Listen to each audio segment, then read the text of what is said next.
দুনিয়ার মধ্যে যত মানুষ বিচারণ করে সব কিন্তু পাগলের দল। কেউ বা বেশি বেশি টাকা পয়সা কামাই করার জন্য পাগল, কেউ বা বেশি বেশি সম্পদ কামাই করার জন্য পাগল, কেউ বা সুন্দর বাড়ি গাড়ি করার জন্য পাগল, কেউ বা পীর মুফতি মুহাদ্দিস হওয়ার জন্য পাগল, কেউ বা সভাপতি সেক্রেটারি হওয়ার জন্য পাগল, কেউ বা বাজান ও সুন্দরী মেয়ে বিবাহ করার জন্য পাগল। আর একদল মানুষ দুনিয়া বিচারণ করে, তারাও কিন্তু একদল পাগল, তারা হইল আমার মাওলার পাগল। এ দুনিয়াদার পাগল, মাঝে মাঝে একটু চক্ষু বন্ধ করো, মোরাকাবা করো। দুনিয়ার পাগলামি কয়দিন বাজা, দুনিয়ার ইতিহাস পড়ে দেখো।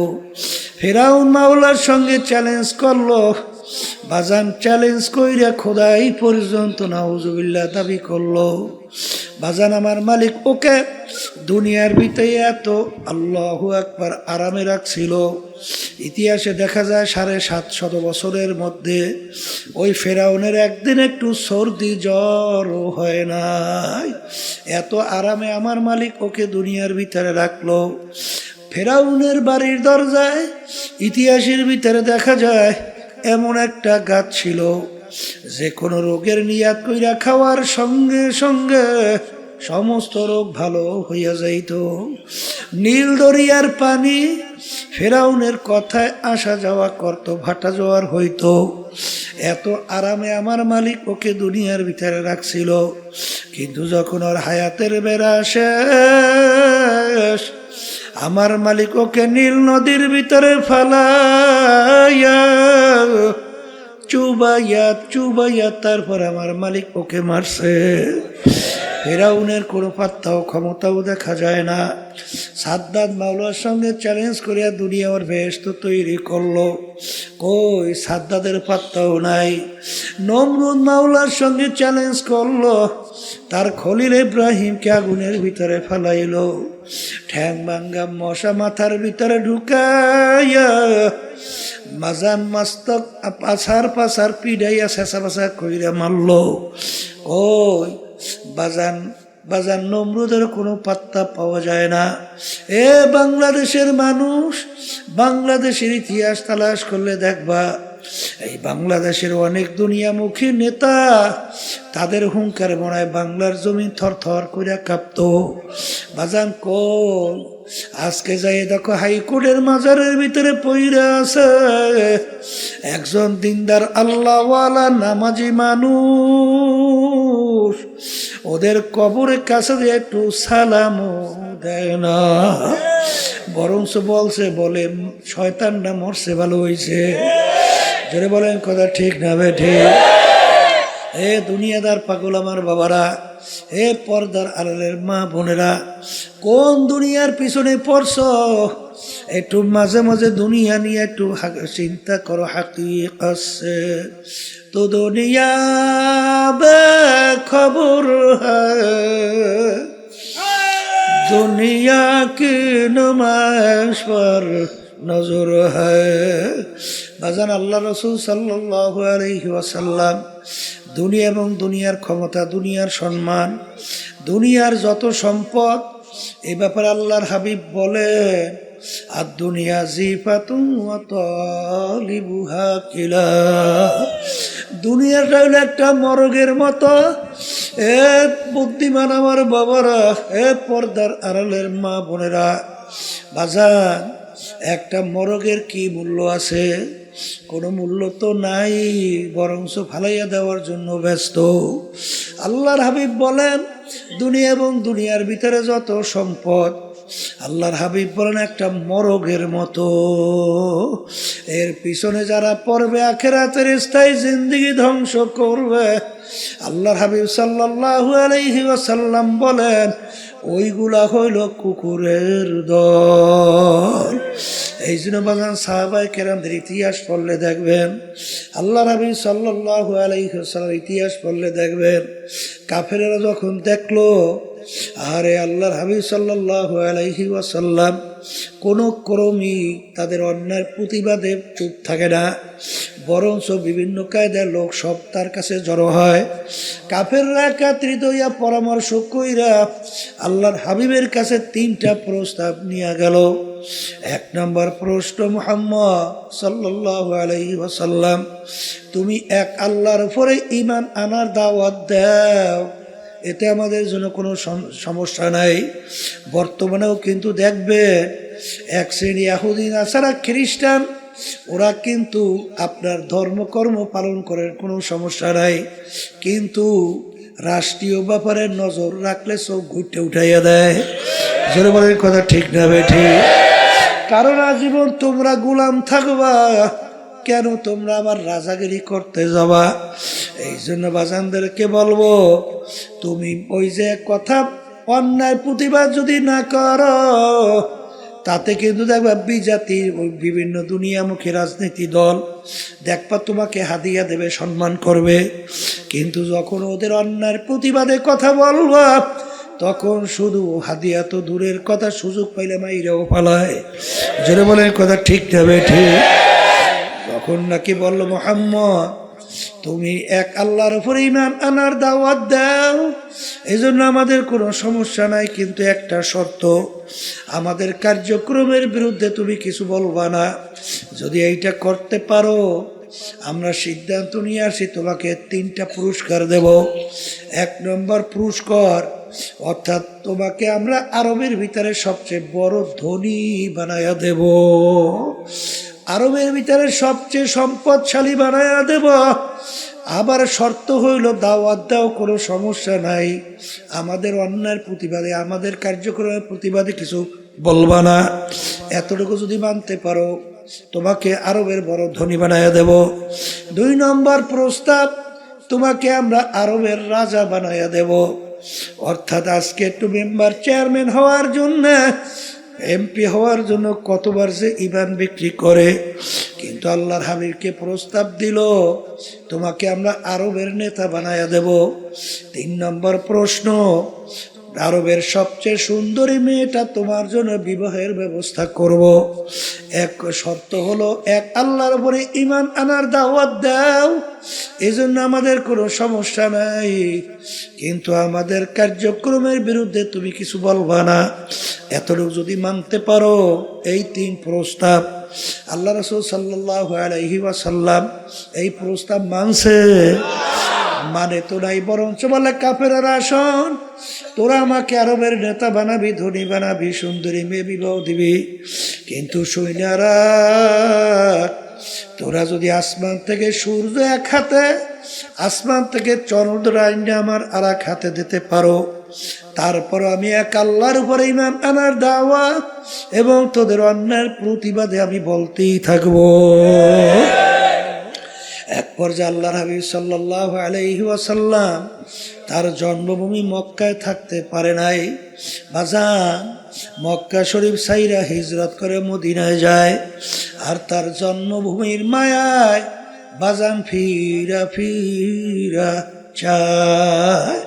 বর্তমানে এক শ্রেণীর আছে, খুব দরবেশ হইছে, খুব নামাজি, খুব তাসবিহ নিয়া জিকির করে, কিন্তু অন্যায়ের প্রতিবাদে মান রাআ মিনকুম মুনকারান ফালিয়ুগাইয়িরহু বিয়াদিহি ফাইন লাম ইয়াস্তাতি' ফাবিলিসানিহি ফাইন লাম ইয়াস্তাতি' ফাবিকলবিহি ওয়া যালিকা আযআফুল ঈমান।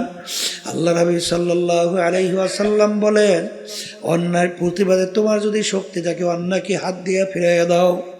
ওই পরিমাণ যদি শক্তি না থাকে, মুখ দিয়ে বইলে অন্যায়কে ফিরাও। ওই পরিমাণ যদি শক্তি না থাকে, মনে মনে পরিকল্পনা করতে থাকো কিভাবে অন্যায়কে ফিরানো যায়। এখানে কিন্তু অর্থ করে মনে মনে ঘৃণা করো, এটা সম্পূর্ণ একটা অযৌক্তিক ব্যাখ্যা। কারণ আগে বললাম ফিরাও, এখন মনে মনে ঘৃণা করো, এই শব্দটা কোথার থেকে আসলো? ফালিয়ুগাইয়িরহু বিয়াদিহি ফাইন লাম ইয়াস্তাতি' ফাবিলিসানিহি ফাইন লাম ইয়াস্তাতি' ফাবিকলবিহি ওয়া যালিকা আযআফুল ঈমান। ঈমানের সঙ্গে সম্পর্ক। বাজারে এক শ্রেণীর দরবেশ 24 ঘন্টা ইবাদতে লিপ্ত, তাহাজ্জুদে কামাই নাই, নাই। এই জন্য এক আল্লাহর ওলি বলেন, বুজুর্গি কি নেহি হামকো জরুরত, গোলাম আপনা বানা লে খোদায়া। এ আমার মালিক, আমার বুজুর্গি দরবেশি লাগবে না, তুমি দয়া মায়া করে তুমি আমাকে তোমার গোলাম হিসাবে কবুল করে না। আল্লাহর হাবিবকে বললেন তিনটা প্রস্তাব। আরবের বড় ধনী, বড় নেতা, বাজান সুন্দরী মেয়ে বিবাহ। আল্লাহর হাবিব তো মানলেন না, বরঞ্চ তার মক্কা জন্মভূমি ছাড়লেন, মদিনায় গেলেন। বাজান জন্মভূমির মায়ায় মক্কায় ফিরা ফিরা তাকাইলেন। ঠিক আমার বাজানদেরকে বলবো, আমরা যারা নায়েবে রাসূল দাবি করি, আল উলামা ওয়ারাসাতুল আম্বিয়া, নবী কিন্তু নাই, কোনোদিন আসবে না। আমরা হইল নবীর নায়েব, আমরা হইল নবীর ওয়ারিস, এলেমের ওয়ারিস কিয়ামত পর্যন্ত থাকবে। বাজান মা আতাকুমুর রাসূলু ফাখুযুহু ওয়া মা নাহাকুম আনহু ফান্তাহু। আল্লাহ রাবি যা কিছু নিয়ে আসছেন পুরাপুরি আঁকড়াইয়া ধরা লাগবে, যার থেকে নিষেধ করছেন পুরাপুরি ফেরা লাগবে।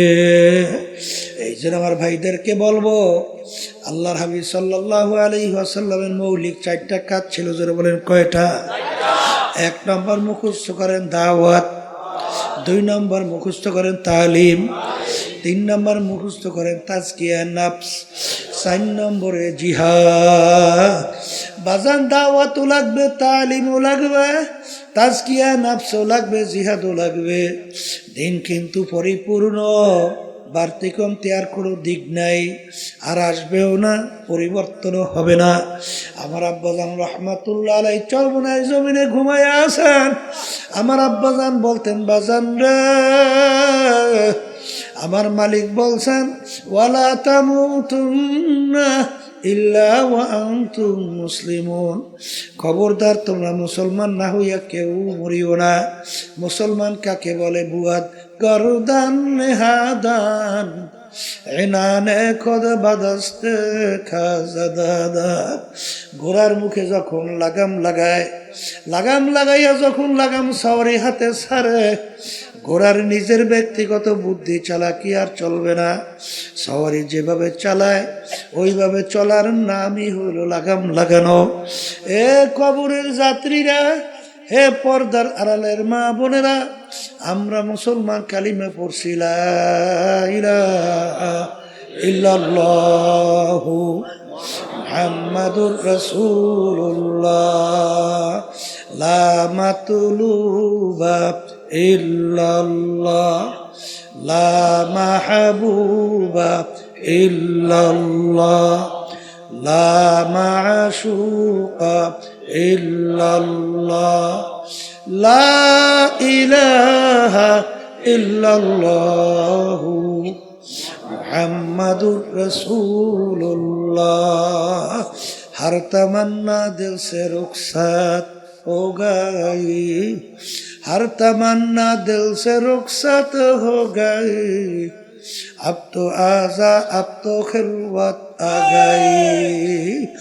ए दुनियादार पागल, কলব থেকে গায়রুল্লাহকে ফালাও, লা মাকসুদা ইল্লাল্লাহ, লা মাহবুবা ইল্লাল্লাহ।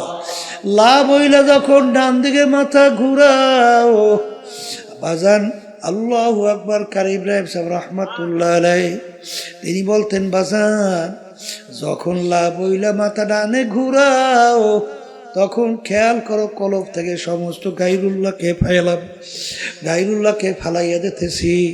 নাই নাই নাই, আমার পীরগিরি নাই, আমার মুহাদ্দিসগিরি নাই, আমার মুফতিগিরি নাই, আমার মুহতামিমগিরি নাই, আমার ইমামগিরি নাই, আমার খতিবগিরি নাই, আমার মেম্বারগিরি নাই, আমার চেয়ারম্যানগিরি নাই, আমার জমিদারগিরি নাই, বংশের গরম নাই, টাকার গরম নাই, শিক্ষার গরম নাই, নাই নাই নাই নাই।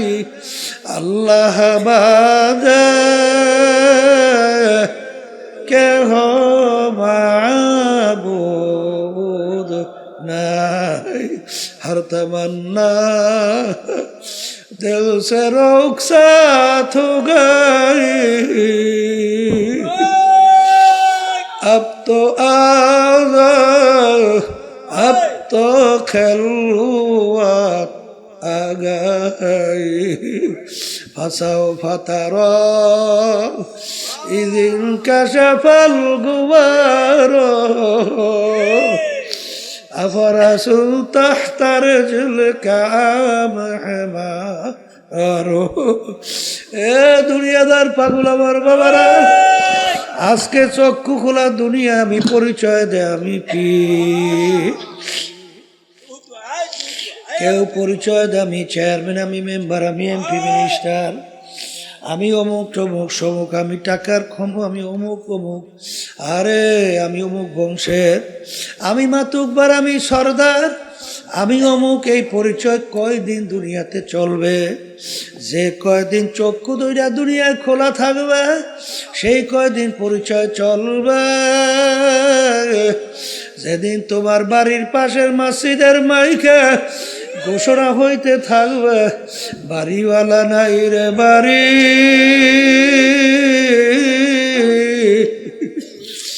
নাই রে দুনিয়াতে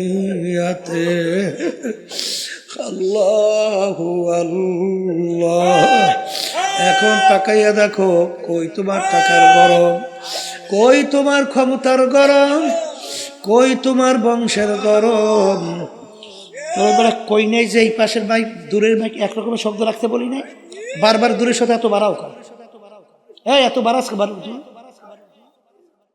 ফাজিল কোথাকার বয়ানি করতে দেয় না আবার একের কমাইস না এই পাশে শব্দ বাড়া একরকমের শব্দ রাখতে বলি নাই ফাজিল কোথাকার তখন আল্লাহু আল্লাহ এ কবরের যাত্রীরা পর্দার আড়ালের মা বোনেরা দুনিয়ার জিন্দেগি কিন্তু একটাই বাজান একবার যদি কেউ কবরে যাইয়া ঠইগা বসো আর দ্বিতীয়বার দুনিয়াতে আসে আপিল কইরা জিতবার কিন্তু আর আশা নাই এ কবরের যাত্রীরা বাজান আমি আপনাদের সামনে প্রথম আয়াত শরীফ তেলাওয়াত করছিলাম আয়াতের ভিতরে আমার মালিক বলে আমি 18,000 কম বেশি মাখলুকাত সৃষ্টি করছি এর ভিতরে দুইটা মাখলুকাত সৃষ্টি করলাম কেন মানুষ এবং জিন এই দুইটা মাখলুকাত আমি সৃষ্টি করলাম একমাত্র আমার ইবাদতের জন্য সবাই বলি সুবহানাল্লাহ এ কবরের যাত্রীরা মালিক আমাদেরকে বানাইছেন তার ইবাদতের জন্য এখন বলতে পারেন হুজুর অন্য অন্য মাখলুকাতগুলো আমার মালিক কেন বানাইলেন আমার মালিক অন্য আয়াতে বলেন ওয়া খুলিকা লাকুম মা ফিল আরদি জামিআ অন্য অন্য মাখলুকাতগুলো আমি বানাইছি তোমাদের জন্য এ কবরের যাত্রীরা এ পর্দার আড়ালের মা বোনেরা বাজার সূর্য আমাদের মানুষের দরকার আছে না নাই একটা মানুষ যদি দুনিয়ায় না থাকে সূর্যের কিন্তু কিছু আসে যায় না বাজান গাছ আমাদের দরকার আছে না নাই মাছ আমাদের দরকার আছে না নাই গরু আমাদের দরকার আছে না নাই একটা মানুষ দুনিয়ায় না থাকলে গরুর কিন্তু কিছু আসে যায় না মাছের কিন্তু কিছু আসে যায় না সব বানাইলেন মালিক আমাদের জন্য আমাদেরকে মালিক বানাইলেন তার ইবাদতের জন্য বাজানে ইবাদত একটা আরবি শব্দ বাংলা অর্থ হলো মালিকের হুকুম অনুযায়ী চলা মালিকের হুকুম অনুযায়ী চলার নাম কি এ আল্লাহর বান্দারা পর্দালে মা বোনেরা আমার মালিকের হুকুম প্রতিটা মানুষের ব্যক্তিগত জীবনে আছে না নাই এ জোরে বলো আছে না নাই আমার মালিকের হুকুম প্রতিটা মানুষের বাজান পারিবারিক জীবনে আছে না নাই বাজান সামাজিক জীবনে আছে না নাই কামাইয়ের ব্যাপারে আছে না নাই খরচের ব্যাপারে আছে না নাই রাজনৈতিক জীবনে মনে হয় নাই এখানেও আছে এক শ্রেণীর বর্তমানে কিন্তু তারা বলে আমরা রাজনীতি করি না, হ্যাঁ তবে মানব রচিত কুফরি তন্ত্র মন্ত্র এই রাজনীতি করি না এটা বললে ঠিক আছে। কিন্তু বাজান রে, আল্লাহ নবী সাল্লাল্লাহু আলাইহি ওয়াসাল্লাম তিনি কিন্তু রাষ্ট্রপ্রধান ছিলেন কি ছিলেন না? তিনি কোন নীতি আদর্শ অনুযায়ী রাষ্ট্র চালাইছে? কি আল্লাহর নীতি আদর্শ অনুযায়ী। এই কথা ঠিক না বেঠি? আল্লাহু আকবার। আল্লাহ রাব্বুল আলামিন বলেন যে আমি ইসলামের উপরে রাজি খুশি। এখন আমার কাছে একমাত্র গ্রহণযোগ্য নীতি আদর্শের নাম কি? ইসলাম। এই নীতি আদর্শ আল্লাহর হাবিব রাষ্ট্র পরিচালনা করছেন, সাহাবায়ে কেরাম রাষ্ট্রপ্রধান ছিলেন কি ছিলেন না? কিন্তু যারা আজকে নায়েব দাবি কইরা বলে আমরা রাজনীতি করি না, এই আল্লাহর বান্দারা ভালো কইরা বুঝা শুই না তারপর বলা লাগবে। কারণ খোদা না কাজটা যদি এই কথা বলো তাহলে আল্লাহর হাবিবের এই কাজকে তুমি অস্বীকার করো। জোরে বলেন কথা ঠিক না বেঠিক? রাষ্ট্র পরিচালনার মধ্যে বাজান শত শত কোরআনুল কারীমের ভিতরে আয়াত আছে না? যদি রাষ্ট্রের ভিতরে তুমি এইটা বাস্তবায়ন না করো, এইটা বাস্তবায়ন করবে হিন্দুরা, খ্রিস্টান, অন্য বিজাতি। বাজান দরবেশি বুজুর্গি আমার মালিকের দরবারে কোনো দাম নাই। আল্লাহ রাব্বুল আলামিন তার রাসূলের উপর দিয়েছেন আবদুহু ওয়া রাসূলুহু, আগে আমার বান্দা তারপর আমার রাসূল। জোরে বলেন কথা ঠিক না বেঠিক? সবচেয়ে বড় মর্তাবা, সবচেয়ে বড় সম্মান, এর বড় পদ হইল আবদিয়াতের দরজা। জোরে বলেন কথা ঠিক কিনা? এই জন্য আমার ভাইদেরকে বলবো, পর্দার আলেম মা বোনদেরকে বলবো, বাজান মালিক আমাদেরকে বানাইছে তার হুকুম অনুযায়ী চলা। এ কবরের যাত্রীরা, এ পর্দার আড়ালের মা বোনেরা, কোনো দলাদলি বুঝি না। তোমার কবরে তুমি যাবো, আমার কবরে আমি যাব। তোমার কবরের প্রশ্নের উত্তর তুমি দিবা, আমার কবরের প্রশ্নের উত্তর আমি দেব। কিন্তু ওয়ালা তামুতুন্না ইল্লা ওয়া আনতুম মুসলিমুন, খবরদার মুসলমান না হইয়া কেউ মরিও না। আল্লাহ না আমেরিকা না লন্ডন সে গুলফাত, হামি মস্তে মদিনা কার খোদায়া। এ মুসলমান আমার বাবারা, পর্দার আড়ালের মা বোনেরা, দুনিয়ার যে কোনো প্রান্তে মানুষ থাকলে সেকেন্ডের মধ্যে যোগাযোগ করা যায়। আর তোমার আমার বাড়ির দরজায় আমার আম্মা ঘুমায়া রইল, আমার আব্বা ঘুমায়া রইল, আত্মীয় স্বজন ঘুমায়া রইল, কই আজ পর্যন্ত খবর দিতে পারে না, নেতেও কিন্তু পারলাম না। এই জন্য আমার বাজানদেরকে বলবো, আল্লাহ নবী সাল্লাল্লাহু আলাইহি ওয়াসাল্লাম তার অল্প বয়সে তার দাড়ি মোবারক পাইকে গেল, তার পিঠ মোবারক গুজা হয়ে গেল। সাহাবায়ে কেরাম বলে, আল্লাহর রাসূল এত অল্প বয়সে আপনার দাড়ি মোবারক কেন পাকলো, কেন আপনার পিঠ মোবারক গুজা হলো? আল্লাহ নবী বলেন, আমার সাহাবারা, আমি রাসূল যা দেখি তোমরা তো দেখো না, আমি রাসূল যা জানি তোমরা তো জানো না, আমি রাসূল যা শুনি তোমরা তো শোনো না। আরে যারা আমার উম্মতরা ঠিক মতো 5 ওয়াক্ত নামাজ পড়ে না, যারা আল্লাহর হুকুম রমজান মাসের রোজা রাখে না, যাদের উপরে হজ যাকাত ফরজ হওয়ার পরেও ঠিক মতো যাকাত দেয় না, আল্লাহর হুকুম পর্দা ফরজ ঠিক মতো পর্দা করে না, আরে সুন্নাত তরিকে চলে না, হারাম হালাল তমিজ কইরা খায় না, চলে না, তাদের ব্যাপারে আমার মালিক যে আযাবের ঘোষণা দিছে, যেই জাহান্নাম তৈরি করছে, ওই 1 সেকেন্ডের আযাব সহ্য করার শক্তি দুনিয়ার কোনো মানুষের না। আমার উম্মত কিভাবে জাহান্নামের আগুনের ভিতরে জ্বলবে, এই চিন্তায় চিন্তা আমি রসুলের দাড়ি পাইখা গেল, আমি রসুলের পিঠ গুজা হয়ে গেল। এ কবরের যাত্রীরা, আল্লাহর হাবিব কিন্তু তার নিজের চিন্তায় দাড়িও পাকে নাই, তার নিজের চিন্তায় পিঠ মোবারকও বুঝা হয় নাই। তোমার আমার চিন্তা আল্লাহর হাবিবের দাড়ি মোবারক পাইখা গেল, পিঠ মোবারক গুজা হয়ে গেল। আমার বাজানদেরকে বলবো, পর্দালে মা বোনদেরকে বলবো, কি যাত না বিষে বুঝিবে সে কিসে, কি যাত না বিষে বুঝিবে সে কিসে, কবু আসি বিষে ধ্বংসিনী যারে। বাজান তোমার আমার চেষ্টাও নাই, চিন্তাও নাই, এই জন্য চোখেও পানি নাই। ধরাকে সরা জ্ঞান মনে করো না, যা মনে করে তা করো, কিন্তু মনকে বুঝো রে মন, দুনিয়া কিন্তু থাকার জায়গা না, কেউ কোনোদিন থাকতে পারে নাই, কেউ কোনোদিন থাকতে পারবেও না। কিন্তু নাফরমান হইয়া যদি কেউ কবরে যাইয়া শুইয়া বসো, আরে আমার মালিক বলেন এই কবর কিন্তু আসল কবর থাকবে না, নাফরমানের কবরের ভিতরে জাহান্নামের আগুন এসে ভইরা যাবে।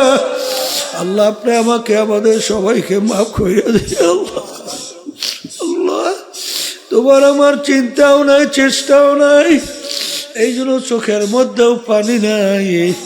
কিন্তু ওসমান গনি রাদিয়াল্লাহু তাআলা আনহু ইতিহাস পড়লে দেখবে অনেক সময় কবর দেখলে এমন ভাবে অজরে কান্না শুরু করতেন, কানতে কানতে দাঁড়ানো অবস্থায় ঠাস করে বইসা পড়তো।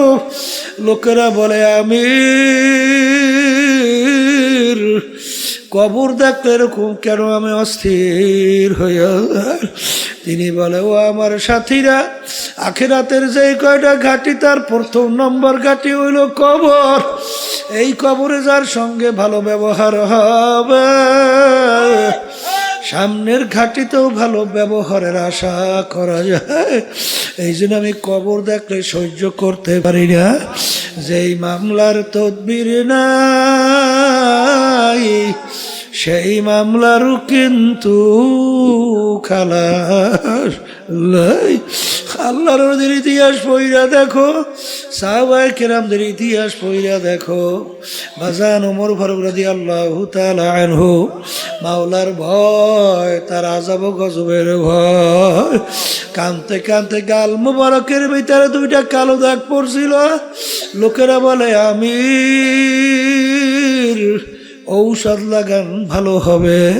তিনি বলে, আমার সাথীরা, কিয়ামতের ময়দানে মালিক যখন জিজ্ঞাসা করবে, ওমর কি আমল নিয়া, বলবো মালিক তোমার ভয়, তোমার জাহান্নামের ভয়, তোমার আযাব ও গজবের ভয়।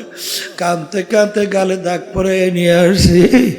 বাজার এই ওমর ফারুক রাদিয়াল্লাহু তাআলা আনহু ইতিহাস পড়লে দেখবা রাস্তা দিয়ে হাঁটতেন, ভেজা কুটা নাড়া হাতের ভিতরে উঠাইয়া তাকাইয়া তাকাইয়া 2 চোখের পানি ফালাইয়া কান্দে আর বলে, ভেজা কুটা নাড়া তুই আমার চেয়ে অনেক ভালো, তোর কোনো হিসাব নাই, নিকাশ নাই, বেহেশত নাই, জাহান্নামও নাই, কিন্তু আমি ওমর মানুষ, আমার মালিকের সামনে দাঁড়াইয়া হিসাব দেওয়া লাগবে। এ ভেজা কুটা নাড়া তুই আমার চেয়ে অনেক ভালো। যেই মামলার তদবির নাই তার কিন্তু খালাস নাই। আল্লাহর ওলিদের ইতিহাস পড়লে দেখব তারা কানতে কানতে আমার মাওলার কবরে চলে গেল। বাজান কোন দুনিয়ার পিছনে পড়ছো? দুনিয়া কিন্তু ফাঁকি, দুনিয়া কিন্তু ফাঁকি।